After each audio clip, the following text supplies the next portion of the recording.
Lehenengo eta behin, Hernández jauna arrazoi duzu, eta uste ni izan naizela Podemos bezala aipatu izan dudan bozeramailea, eta elkarrekin Podemos zaretela jakin badakit nire errua izan da. Beraz, barkamena eskatzen dut. Bueno, garbi dudana ere, erantzunik jaso ez dudalako, ez dezutela partekatuko ekimen politiko bat, nun lortutako akordioa gaitzestea proposatuko dezuten. Momentu honetan, nahiago ez dute iesi egitea aurrea, eta akordioaren zioa, edukinak ez aztertzea, eta hori ez ebaztea. Bueno, zuen aukera da. Ez daukagu, sinistu benetan, ez daukagu inungo problemarik akordio hau gure oinarrietan, basetan, eta haratago esplikatzeko edo saltzeko. Eta esango dizu gaina, askotan zuen posizioak erabat lagungarri izaten direla. Askotan ez da esplikaziorik eman behar. Bentaja da. Baina ez da ez jakintasunean dagoelako jendea. Baizik badakielako zer dagoen jokuan.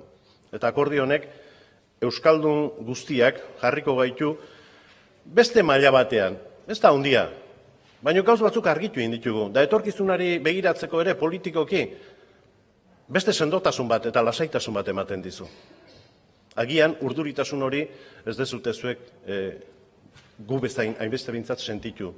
Baina lasaitasun horrek 10 urte itxi da etorkizunari begira gure finantzak kontuak garbi eukitzeak horrek baita ere politikoki herri honek behar dituen garapen politiko horiek egin ahal izateko, hausnarketa horiek luzatu ahal izateko mesedegarri dira.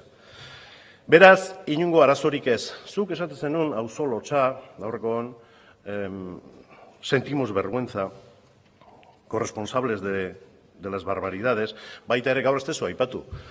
Gaur tonua pixka bat jetxin dezu, baita ezan tokatzen. Ez, 5.000 milioi euro alda gure herriaren neurria, salmenta, duintasuna, ez?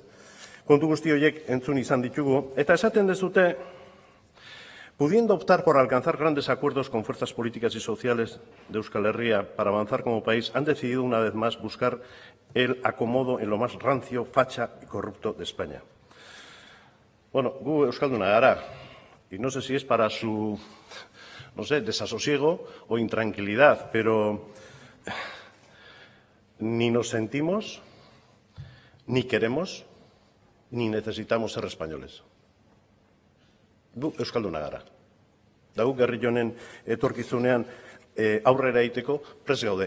Akordioetara iristeko ere bai, handiak eta txikiak, baina ez da erreza behintzat antzeko diskursoak egiten ditunakin akordioetara iristea.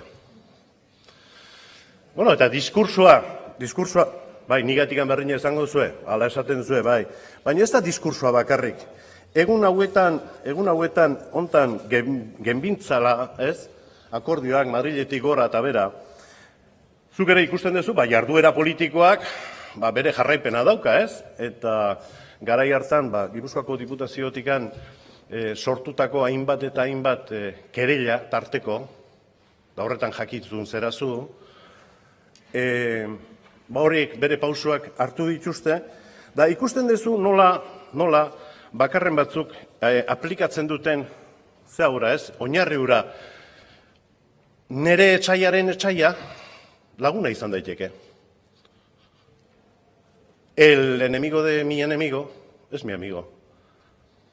Eta guain, esaidazu bestela, ze esplikazio ematen diozun, o eman behar dituzuen, jak esaten duzu esplikazioen garaia dela, en esa estrategia que yo califiqué y sigo calificando, de destrucción del adversario político, que se ha practicado y se sigue practicando, en esa, iba a decir, ofuscación, casi delirio, con el objetivo de continuar una serie de investigaciones, ¿cómo se justifica cuando, por ejemplo, en Guipúzcoa, y sobre los temas que usted conoce muy bien, los de Bidegi, cuando se han producido todas esas periciales técnicas, vienen ustedes y toma explicación, porque esto sí que va a exigir explicación, y piden auxilio a la Unidad Central Operativa, la OCU, órgano central del Servicio de Policía Judicial de la Guardia Civil,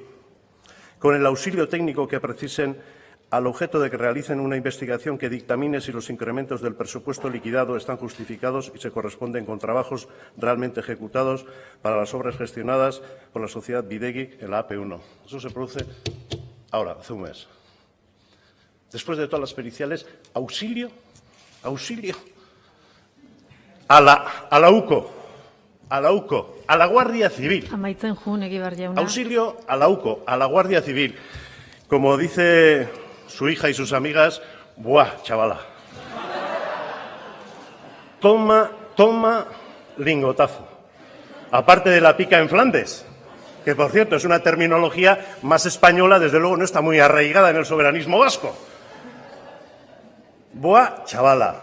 Eman esplikazioa. Guardia Zibila sartu behar izatea, zuen amets gaizto horietan, galtzaileak behar direlako, garaituak behar direlako, garaituak, hau da, menpean hartutakoak, ez da irabazi, da garaitu, ez? Hortan bihurtu zeate, el enemigo de mi enemigo es mi amigo, la benemérita.